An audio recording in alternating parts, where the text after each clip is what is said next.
សួស្តីអ្នកទាំងអស់គ្នាខ្ញុំគន្ធាមកពីហាណាកម្ពុជាថ្ងៃនេះខ្ញុំសូមណែនាំអំពីវិធីប្រើប្រាស់និងការវាស់ class សរុបដល់ប្រអប់ឧបករណ៍ Checker SI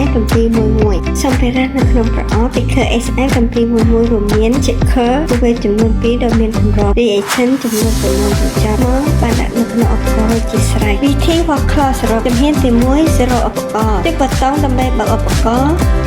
អេក្រង់នៅមុខ C1 add pressខូវេតដែលភ្ជាប់មកជាមួយដាក់កម្រិតទឹក 10ml មិនថែមបន្ថែម reaction ជួយខូវេតដោយក្រណាត់ឬក្រណាត់មិនមានធូលីដាក់ខូវេតចូលក្នុងឧបករណ៍ហើយបិទកម្រិត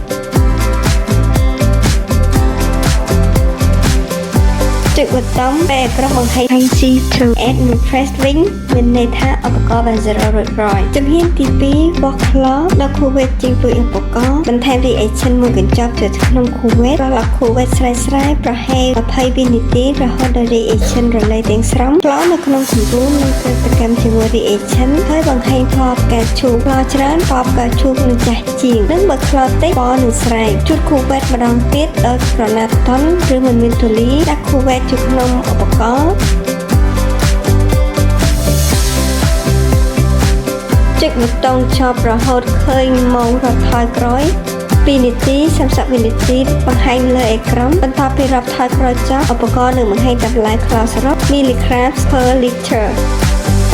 សូមអរគុណអ្នកទាំងអស់គ្នាដែលបានទស្សនាវីដេអូកុំភ្លេចចុច like និង subscribe នៅខាងក្រោមដើម្បីតាមដានវីដេអូថ្មីៗពី Hana